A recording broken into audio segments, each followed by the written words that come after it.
महाराजांनी मधल्या काळामध्ये आमच्या घरी एक 7.5 फुटाचा वटवृक्ष एकांकडनं अर्पण करून घेतला. ओके. तो एका लाकडातनं. ओके. आणि त्याचा जो पार आहे तो 3.5 फुटाचा आहे. ओके. माझा जो घराचा दरवाजा आहे तो 1.5 फुटाचा आहे. अच्छा. 1.5 फुटामधनं 3.5 फुटाचा वटवृक्ष आत येणं ही प्रॅक्टिकली अशक्य गोष्ट आहे. पण महाराजांना त्याच्यावर बसायचं होतं, त्यामुळे त्यांनी तो फक्त श्री स्वामी समर्थ या 3 शब्दांच्या जोरावर तो आत आला.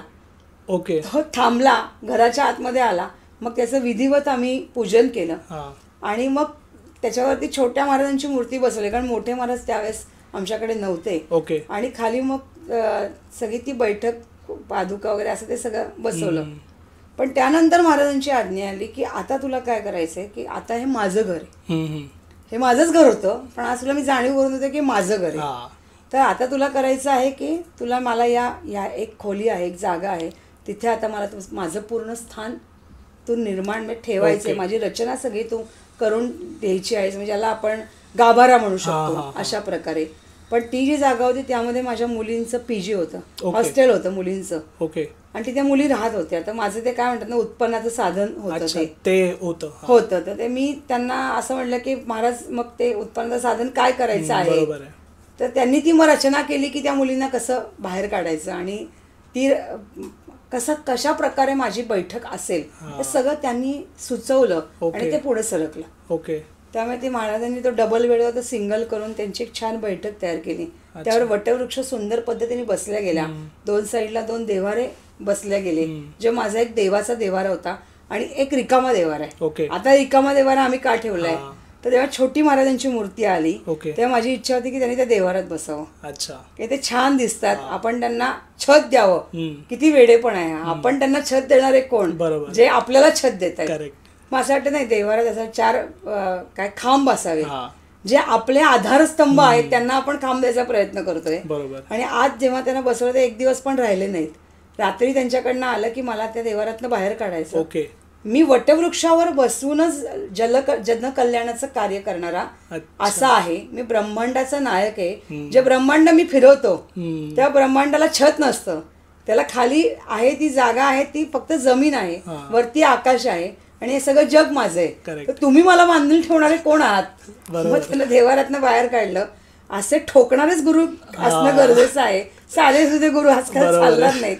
त्यांना आम्ही बाहेर काढल्यानंतर मग आता उत्साही मंडळी आहेत आम्ही. तर आम्ही ती अशी प्लास्टिकची आर्टिफिशियल वडाची झाडं वगैरे आणून त्याला वर्ण लावलं आणि मग ते खुश झाले त्याच्यावर.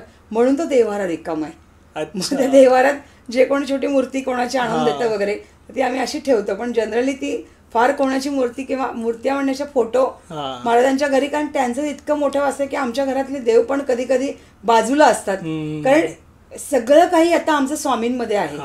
त्यामुळे ही अशी रचना सगळी निर्माण झाली. माझ्याकडे 21 वर्ष जुना एक गणपतीचा म्हणजे गणपतीची मूर्ती आहे. आता ती कुठली आहे तर एका लाकडातनं तयार झालेली. अच्छा. ती कशी आली आहे त्याची पण म्हणजे गंमत आहे की ती आली एका चतुर्थीला. ती 2003 साली आली. एकाने विकायला काढले ते लाकडाचे. पूर्वी एक टिळक स्मारकचे ते विकायला असे बाहेर बसायचे आणि त्यांनी एक मोठी किंमत सांगितली. लोकांना शोपीस असे हवे असतात ना, तर त्या शोपीस मध्ये त्यांची कॉस्टिंग खूप होती. 2003 असो काही असो सगळ्यांकडे म्हणजे आपल्या मध्यमवर्गीय माणूस शोपीस साठी काही एवढं कॉस्टिंग करायला तयार नसतो. मग आम्ही त्याला किरकोळ म्हणजे अगदीच किरकोळ एक अमाऊंट सांगितली आणि ती सांगितल्यानंतर काय माहिती नाही तो हो म्हणला. आणि ती जी जवळजवळ ती 3.5 फुटाची एका लाकडातनं गणपती आहे तो आम्ही घेतला त्याच्याकडनं. त्यांनी ती मान्य केली. तो घरी आणला, ते प्रस्थापित झाला. आता त्याला 21 वर्ष होतील गणपतीला. आणि तो ठेवला गेला. आणि गंमत अशी की गणपतीचे डोळे उघडेत का बंद आहे कोणाला कळत नाहीये. गणपती बसलाय का उभा राहिलाय कोणाला कळत नाही. इतकी मोठी कलाकुसर त्या गणपतीमध्ये आहे. आणि तो बसलेत, ते प्रस्थापित आहेत. आम्ही त्यांची पूजा अर्चा ते सगळं काय असतं ते एका लाकडातल्या गणपतीचं सगळं करतो आहे. अशा प्रकारे ती हळूहळू बैठक तयार झाली. आणि मग असं वाटलं गणपतीच का, स्वामींच्या इथे गणपतीच का, हा अट्टास का. तर मग गणपतीचं आणि स्वामींचंही एक वेगळं नातं आहे. कधी आपण त्याविषयी खूप बोलू, त्याचे इतकं बोलण्यासारखं आहे त्याविषयी. पण अशा पद्धतीने गणपती बाप्पा आधी आला आणि मग आता या काळात स्वामी आले की जे श्री गणेश आला आणि पुढे ब्रह्मांड नायक आले असं ते कुठेतरी. कारण स्वामी म्हणले की दत्तरूप जे सगळं विश्व चालवतात ते सगळं तिन्ही रूपांमध्ये सामावलेलं आहे. Correct, ते 3 रूप नंतर आले आणि पहिले श्री गणेश आले. आणि म्हणजे ही सुरुवात तेव्हाच झाली. तेव्हापासून जणू काही ती झाली होती की आता या श्री गणेशाला सुरुवात होणार. पण आयुष्याचे ते टप्पे जाण्याची गरज खूप असते. लगेच एखादी गोष्ट उठून लगेच होत नाही किंवा पटकन झाली आणि त्यातनं मार्ग निघाला असं कधी होत नाही. प्रत्येकाला वेळ ही द्यावीच लागते. आणि त्या जो मधला काळ जो तुमचा टफ जातो त्यामध्ये आपल्याला प्रचंड गरज असते त्या गुरुची गरज असते. त्याच्या मार्गदर्शनाची गरज असते, त्याच्या अध्ययनाची गरज असते, त्याच्या नामस्मरणाची गरज असते. आणि ज्या मार्गी तुम्हाला तो व्यक्ती लावेल त्याच्यानंतरच तुम्ही थोडेफार स्टेबल होता आणि मग तुम्हाला समोरचा प्रश्न फार अवघड वाटत नाही. आमच्या आयुष्यात तेच घडलं. जसं जसं महाराजांचं नामस्मरण वाढलं किंवा महाराजांबद्दलचं प्रेम वाढलं, महाराजांनी सांगितलेले कार्य त्यांनीच पूर्ण करूया, आपण करणारे कोणी नसतो, त्यांनी केले, तेव्हा आमचा आत्मविश्वास बळावला की अरे नाही, हे जगात अशक्य काही नाहीये. जे म्हणताय ते सगळे अशक्यही शक्य करतील स्वामी, ते प्रत्यक्षात करतायत, अनुभवायला मिळतंय. मग ही गोष्ट आणि मग आपण आनंद झाला की आपण नॅचरली तो दुसऱ्याला सांगायला जातो तर हा माझं पण झालं पाहिजे काम, मग मी काय करू. मग तुला ये ना महाराजांच्या घरी, महाराजांना सांग की असं असं आहे, मग महाराज करतील ते काम पूर्ण. आणि मग ही जी ओढ महाराजांनी माझ्यापासून इतरांपर्यंत पोहोचवण्याचा प्रयत्न करायला सुरुवात केली. म्हणजे त्यांनी सांगितलं मला कर. मला कधी कधी भीती वाटायची की अरे मी याला सांगू का नको, याला काय वाटेल. पण नंतर ती माझी भीती पण महाराजांनी घालवली. काही वेळेस काही 4 लोक बोलत असतात, त्यांच्या अडचणी कधी कधी ऐकू येतात आणि मग आपण म्हणतो की काय करायचं आपल्याला. आपली जी माणसाची जी स्वभाव आहे, कारण तिसऱ्या माणसाच्या मध्ये पडायचं नाही. आणि महाराज नेमकं तेच आता करायला लावतायत की त्याच्या अडचणीला उचापत्या कारण त्याला विचार काय झाले, बाकीचं मी बघतो. तर हे जे आहे ना, म्हणजे असं म्हणतात की पडू नये दुसऱ्यामध्ये, आता मला नेमकं तेच करावं लागतं. त्याची अडचण समजावून घ्यायची, महाराजांना सांगायला लावायची, महाराजांनी जे उत्तर दिलं ते पुढे कन्वे करायचं. पण हे सगळं ऍक्च्युली खरं जास्त प्रमाणात सुरू झालं तेव्हा मोठे महाराज आले तेव्हा. आता जी आपल्याकडे मोठी मूर्ती महाराजांची, कारण हे सगळं जे खोली बदलणं म्हणा किंवा बैठक किंवा गाभारा करणं, यामागे महाराजांची एक पुढची गोष्ट ठरलेली होती. एवढ्या 3.5 फुटाच्या पारावरती एवढे महाराज बसावे छोटेसे, हे प्रत्यक्षात दिसताना कसं दिसतं. आपल्यालाच कुठेतरी अरे काय करायचं, एवढे मोठे ह्याच्यावर आमचे छोटूसे महाराज मग ते दिसले पाहिजेत, कारण इतके गोड आहेत, इतके सुंदर आहेत महाराज ते, की अक्षरशः म्हणजे माझ्याकडे आलं ना की सगळे त्या छोट्या महाराजांच्या प्रेमात पडतात. सगळे आले की पहिले त्यांच्याकडे बघतात आणि मग मोठे महाराज आहेतच, कारण मोठ्या महाराजांची तर दास्ती आहे ना. हे छोटूसे प्रेम आहेत एकदम. आणि छोटी मुलं जेव्हा दर्शनाला येतात ना तेव्हा त्यांचा हात छोट्या महाराजांपर्यंतच पोहोचतो ना. आणि मग त्यांना काय असेल तर मग ते छोट्या महाराजांना पहिले कोणाला देऊया 3 पैकी छोट्या महाराजांना. म्हणजे माझ्याकडे छोटे महाराज, कमलमुख आणि मोठे महाराज अशी ती रचना झाली घरामध्ये.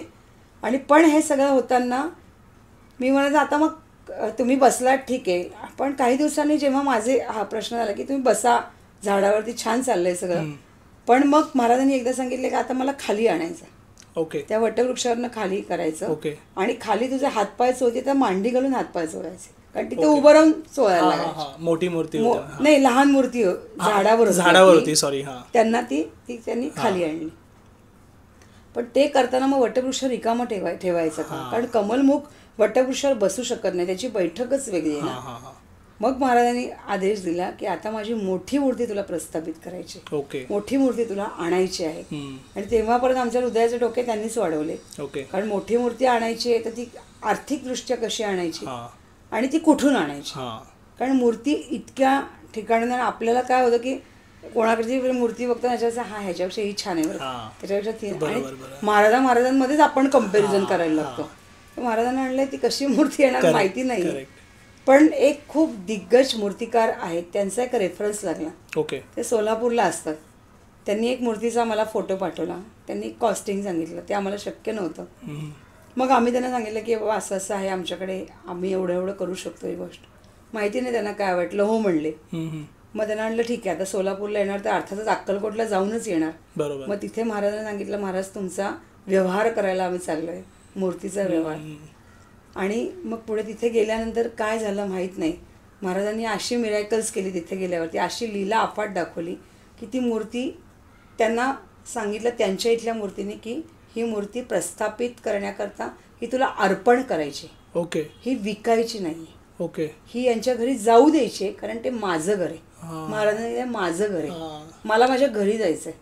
आणि मग तिथनं आमचं नवीनच चक्र सुरू झालं ओके. की आता मी कन्फर्म झालो की मला जे अर्थी स्वतः सांगतायत की प्रस्थापित होणारे म्हणजे अर्पण करायला त्यांना लावतायत याचा अर्थ ते आता जे घर आहे हे 100% त्यांचं आहे Correct. आणि आपण त्यांचे आश्रित आहोत. आपण त्यांच्या घरामध्ये राहतोय. बरोबर. आता त्यांनी सांगितलेलं प्रत्येक काम आणखीन प्रेमाने हो करायचंय हो बरोबर. आणि मग ती जवळजवळ तयार होणार त्यांनी तेही सांगितलं होतं की ही मूर्ती स्वतःहून तुमच्याकडे येईल. ओके. तुम्हाला घ्यायला यायची गरज नाही पडणार. आणि ती तशीच आली. ती तशीच त्यांच्याच गाडीतनं आली, पट्टा लावून आली छानपैकी, ओके. बॉक्स मध्ये बंद करून त्यांच्याच Open घरी. आली. हा ओपन. ते त्यांनी ते असे डोळे गरगर फिरणार आहेत ना ते.